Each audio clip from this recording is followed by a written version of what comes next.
বন্ধুরা, আশা করি তোমরা সবাই ভালো আছো। তোমার চ্যানেলে তোমাদের সবাইকে স্বাগতম। আজ আমরা যে বিষয় নিয়ে আলোচনা করছি, মাধ্যমিক ফাইনাল পরীক্ষার জন্য বাংলার খুব গুরুত্বপূর্ণ টিপস, অর্থাৎ সাজেশন তো বলবোই, কারণ সাজেশন একদম যে প্রশ্ন ধরে ধরে সাজেশন সেটা কিন্তু আজ আমি বলছি না। আজ একটু অন্যরকমভাবে তোমাদের সামনে আলোচনা করব, কিন্তু আলোচনাটা খুবই ইম্পর্ট্যান্ট এবং সম্পূর্ণ বিষয়টাকে তোমাকে বুঝে নেওয়া কিন্তু অবশ্যই অবশ্যই করে দরকার। কেন বলছি? কারণ দেখো, প্রশ্ন সংকলন তো আমরা এর আগেও টেস্টের সময় দিয়েছি বা তার আগে বিভিন্ন ক্ষেত্রেও দিয়েছি।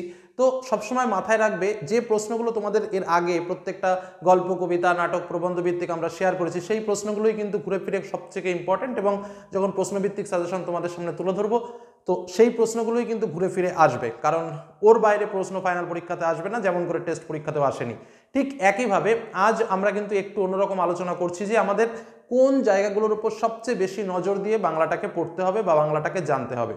তো সেই বিষয়টাই আজকের কিন্তু মূল আলোচনা। এবং এরপর আমরা একদম মোস্ট সাজেস্টিভ স্কুলের টেস্ট পেপারটা হাতে পাওয়ার সঙ্গে সঙ্গে কিন্তু আমরা সেটা তোমাদের সামনে ডিক্লেয়ার দিয়ে দেবো যে কোন কোন প্রশ্নগুলো একদম, কারণ সবগুলো মিলেমিশে ভাবনা চিন্তা দেখেই তোমাদের একটা কাজ করতে হয়, সেটাই একদম প্রকাশ্যে বলাটাই ভালো। তারপরেই কিন্তু আমরা final suggestion, last minute suggestion তোমাদের সামনে তুলে ধরবো। তো এখন যেটা তোমাদেরকে বলছি, যে কথাটা তোমাদের মাথায় নিয়ে সামনের দিকে চলা উচিত, সেটাই কিন্তু তোমাদের সামনে শেয়ার করবো। এবং এই বিষয়টা প্রত্যেকের ভালোভাবে বুঝে নেওয়া উচিত, তাহলেই কিন্তু ফাইনাল পরীক্ষায় একটা গ্রেট রেজাল্ট তোমরা করতে পারবে। একদম দাগ নম্বর ভিত্তিক তোমাদের সামনে আলোচনা করব, তার সঙ্গে বাংলা পরীক্ষায় ভালো করার জন্য কী কী টিপস রয়েছে সে বিষয়টা নিয়েও আলোচনা করব। তো একদম প্রথম যে বিষয়টা নিয়ে আমরা আলোচনা করব, আমরা একদম আজকে দাগ নম্বর অনুযায়ী সাজিয়েছি প্রত্যেকটা বিষয়কে, যে কোন দাগ নম্বরে কোন জায়গা থেকে কিভাবে কি প্রশ্ন আসবে এবং সেই প্রশ্ন লেখার কি স্টাইল হওয়া উচিত সেটা সম্পর্কে আমরা আলোচনা করব। তো একদম প্রথম বিষয় আসা যাক।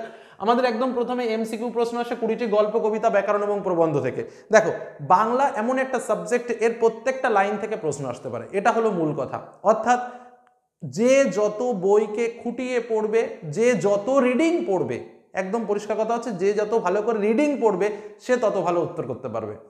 কারো মনে হতে পারে, স্যার আমার ওই গল্পটা পড়া রয়েছে, স্যার ওই গল্পটা আমি পারি, কিন্তু সেটা ফ্যাক্টর নয়। তোমাকে বলছি, তুমি যতই পারো না কেন, তুমি ওই গল্পটাকে বারবার পড়ো, দেখো তার ভেতরে অনেক না পারা বিষয় রয়েছে।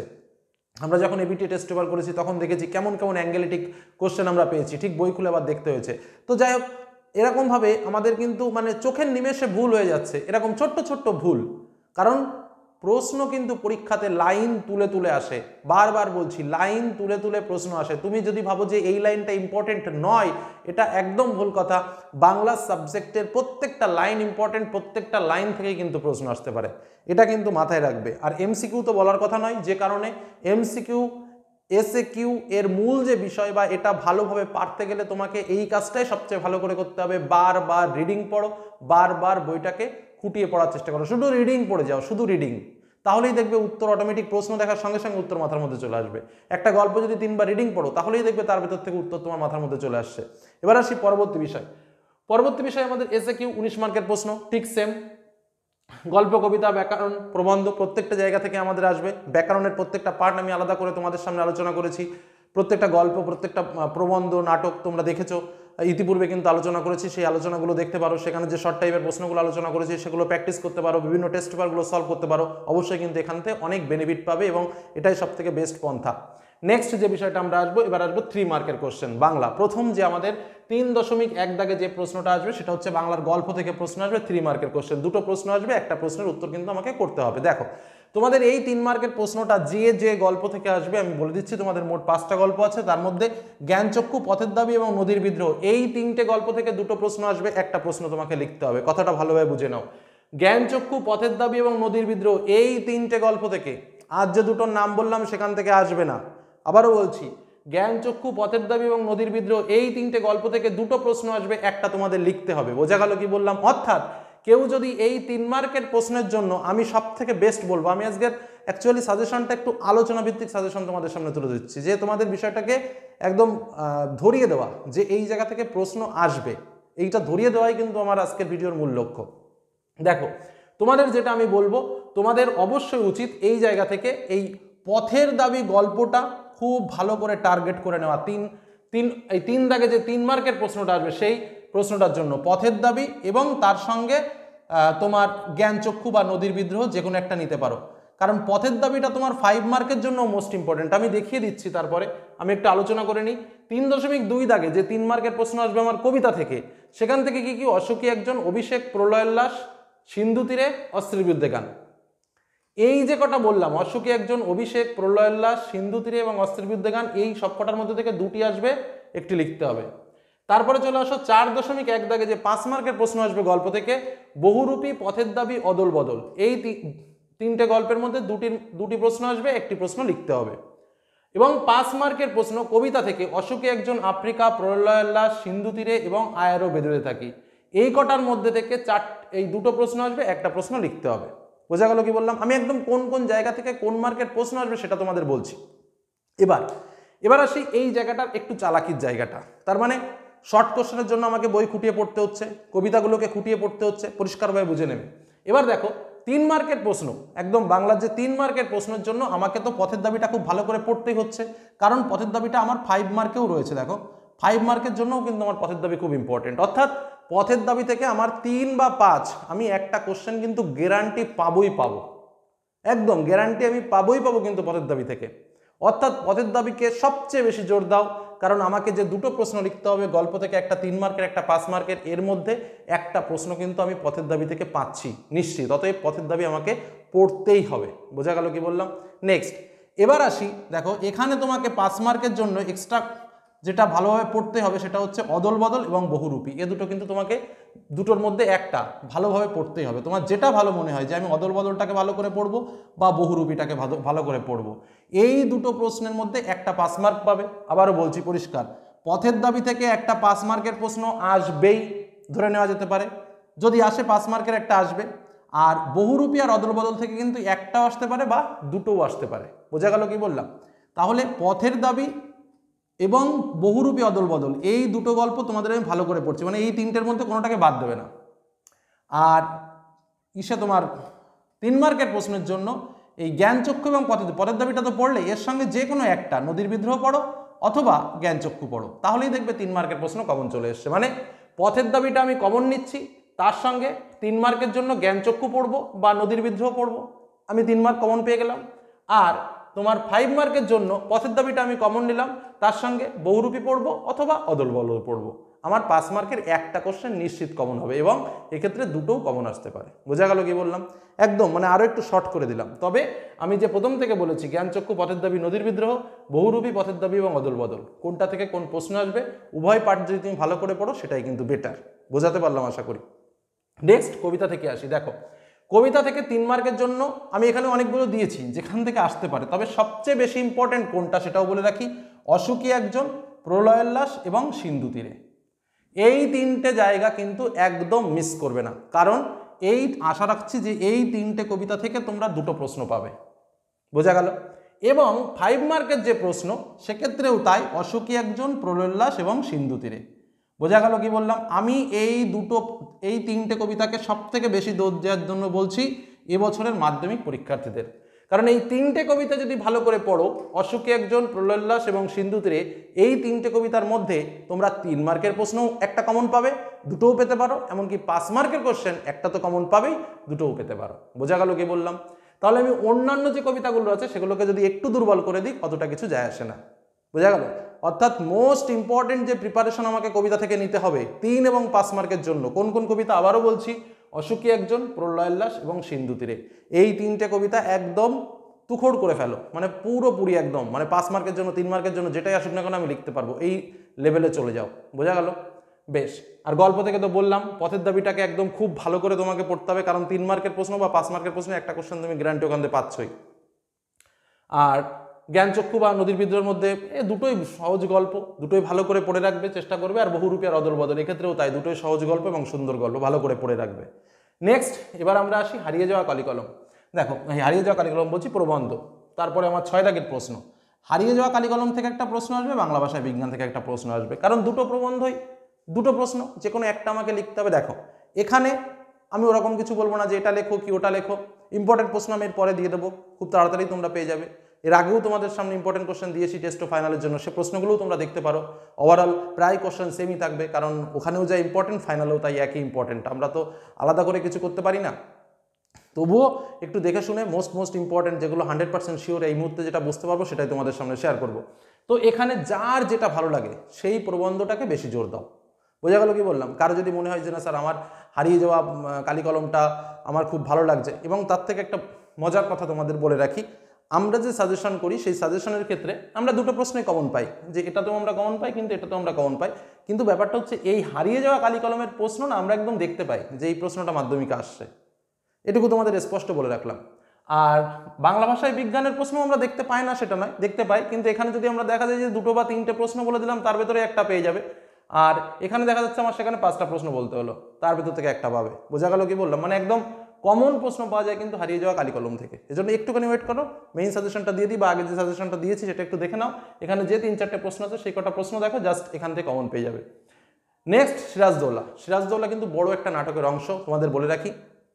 প্রত্যেকবার সিরাজদৌল্লা থেকে দুটো প্রশ্ন আসে, 4 মার্কের, একটা প্রশ্ন আমাদের উত্তর করতে হয়। কিন্তু দেখো সিরাজদৌল্লা নাটকটা অনেক বড়, অনেকগুলো পার্ট আছে। তো এর আগের বার প্রথম অংশ থেকে একটা প্রশ্ন দিয়েছিল আর শেষের অংশ দিয়ে, এবার কিন্তু মিডলের অংশ থেকে কিন্তু প্রশ্নটা পরীক্ষাতে আসবে। তো যাই হোক, কী কী প্রশ্ন রয়েছে আমি এর আগে দিয়েছি, আবার তোমাদের সামনে তুলে ধরবো। তো মিডিল পার্ট, অর্থাৎ আমি মিডিল পার্ট ওইভাবে তো বলা সম্ভব নয়, টোটাল নাটকটাকে বুঝে তোমাকে রেডি রাখতে হবে। আর মেইন যে বিষয় তোমাদের বলি, একটা কোশ্চেন খুব সিরাজউদ্দৌলা থেকে মোটামুটি ইজি আসে প্রত্যেকবার, আর একটা কোশ্চেন এমন একটা লাইন তুলে দেয় যে মানে তোমরা বেশি জানো না এরকম একটা ব্যাপার, যার জন্য বলছি বইয়ের লাইনটাকে খুঁটিয়ে পড়ার চেষ্টা করো, তাহলে কিন্তু ওই বিষয়টা ধরতে পারবে যে আমার কোন জায়গা থেকে প্রশ্নটা দিল। আর তোমাদের একটা বড় রোগ আছে, তোমাদের প্রশ্ন যেখান থেকেই দিক না কেন, সিরাজউদ্দৌলা থেকে প্রশ্ন দিয়েছে, মাথা থেকে শুরু করলে গোড়া অবধি শেষ করলে না, ওরকমভাবে লেখার দিন আর নেই। পৃষ্ঠা বললে নম্বর পাওয়া যায় না, সঠিক উত্তর অল্প লেখো, সঠিক লেখো, তাহলে ভালো মার্কস পাওয়া যায়। নেক্সট আসি পরবর্তী পার্ট, যেটা হচ্ছে কোনি। কোনি থেকে তো বড় একটা উপন্যাস, সেখান থেকে মোস্ট ইম্পর্টেন্ট কিছু 10টা মতো কোশ্চেন রয়েছে, সে 10টা প্রশ্ন করলে 2টো প্রশ্ন পাবে খুব ভালো করে, আর 3জনের চরিত্র এবার ইম্পর্টেন্ট আছে, সে 3টে চরিত্র কিন্তু ভালো করে দেখে রাখবে। নেক্সট যেটা বলছি বঙ্গানুবাদ। বঙ্গানুবাদ সম্পূর্ণ প্র্যাকটিসের ব্যাপার, বঙ্গানুবাদ কিন্তু সম্পূর্ণ প্র্যাকটিসের ব্যাপার। এটা আমরা কিছু সাজেস্টিভ বঙ্গানুবাদ হয়তো দিতে পারি যে এই 10-12টা ভালো করে প্র্যাকটিস করো, কিন্তু তাই বলে এই নয় যে 10-12টার মধ্যে দিয়ে আসবে। কিন্তু বঙ্গানুবাদ একটা কথা জেনে রাখো, কোনো বার কঠিন হয় না। বঙ্গানুবাদ প্রত্যেক বারের প্রশ্ন তো আমরা দেখছি, বঙ্গানুবাদটা একদম ইজি হয়, খুব সাধারণ মানের হয়। তবে হ্যাঁ, বঙ্গানুবাদের মধ্যে দেখা যায় যে শব্দগুলো দেওয়া থাকে, একটা শব্দ নিয়ে হয়তো ছেলেমেয়েরা একটু টেনশনে পড়ে যায়, এই শব্দটার মানে কি হবে। আমি বলে রাখি, যদি কোনো শব্দের মানে অজানা থাকে বা না জানো, অত টেনশন নেওয়ার কিছু নেই। আগের 2টো লাইন লিখেছো, পরের 2টো লাইন তুমি পরের লাইনটা তুমি পারবে, তাহলে ওই লাইনটার একটা ভাব কিন্তু তুমি বুঝতে পারবে যে ওই লাইনটা কি হতে পারে বা ওই শব্দটার মিনিং কোন টাইপসের হতে পারে। তুমি যদি সেটাও লিখে দিতে পারো তাও কিন্তু ফুল মার্কস পাবে। বোঝা গেল? একদম যে ওই শব্দের হুবহু আমাকে ওটাই লিখতে হবে, ঠিক আছে, সেটা কিন্তু ওরকম কিন্তু ব্যাপার নয়।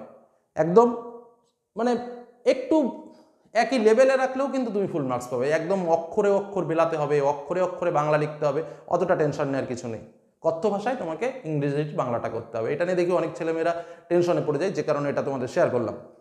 নেক্সট সংলাপ প্রতিবেদন।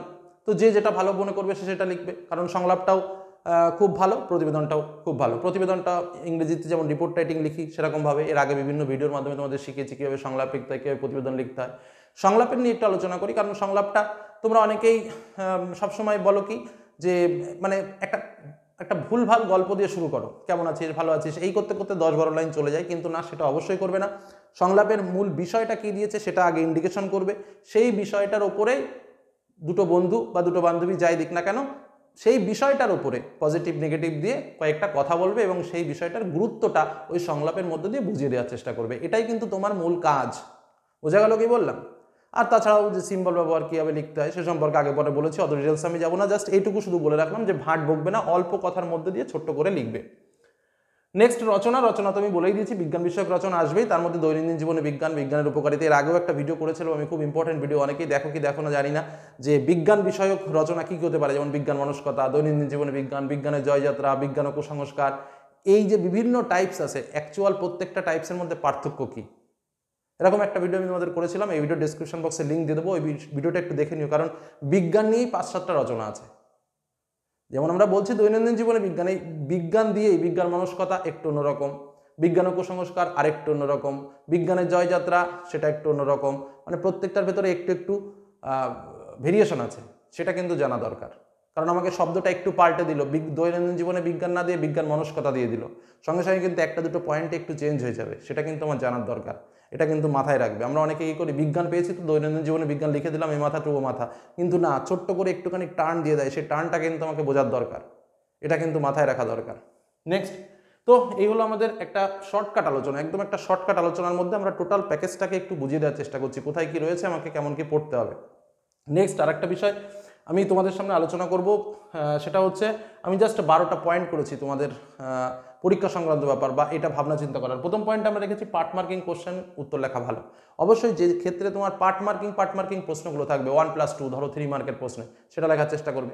5 মার্কের প্রশ্ন দেখা গেল 1+4 বা 1+1+3 এরকম কোনো প্রশ্ন দিয়েছে, তো সেটা লেখার চেষ্টা করবে। প্রত্যেকটা পার্ট, নেক্সট পার্টে দিয়েছি পার্টলি অ্যান্সার, যে পার্টগুলো দেওয়া হয়েছে সেই পার্টেরগুলো আলাদা আলাদা করবে, একসঙ্গে না। প্রথম পার্টের উত্তর প্রথম প্যারাতে, দ্বিতীয় পার্টের উত্তর দ্বিতীয় প্যারাতে, এইভাবে করবে। এবার ধরো দ্বিতীয় পার্টটার মার্কস থাকলো 3, এটা দ্বিতীয় পার্ট তুমি লিখলে, দ্বিতীয় পার্টের মার্কস রয়েছে 3, তাহলে ওই 3 মার্কসের জন্য তোমরা কি করো, একটা প্যারাতে উত্তর দাও। একটা প্যারাতে উত্তর দেওয়ার কি দরকার, সেটাকে একটু ভেঙে দুটো প্যারাই করেই তো দেওয়া যায়, তাহলে দেখতেও সুন্দর লাগে আর লেখাটার মাধুর্যও কিন্তু বাড়ে। বোঝা গেল কি বললাম? এরকমভাবে নেক্সট 3 ও 5 মার্কের প্রশ্নে উৎস উল্লেখ করতে হবে, অর্থাৎ যেগুলো আমাদের 3 মার্কের প্রশ্ন বা 5 মার্কের প্রশ্ন আসবে আমরা কি করি, ডাইরেক্ট অ্যান্সার শুরু করি, কিন্তু না, কোন গল্প, কোন কবিতা বা কোন লেখকের থেকে নেওয়া হয়েছে, কোন কাব্যগ্রন্থ বা কোন গল্পগ্রন্থ থেকে নেওয়া হয়েছে বা কোন কোন জায়গা থেকে নেওয়া হয়েছে, জাস্ট একটু হেডিংটা দিয়েই মূল উত্তরে প্রবেশ করে যাবে। মানে আমি উৎসটাকে একটু টাচে রাখার চেষ্টা করবে, সেটা কিন্তু সবচেয়ে বেটার।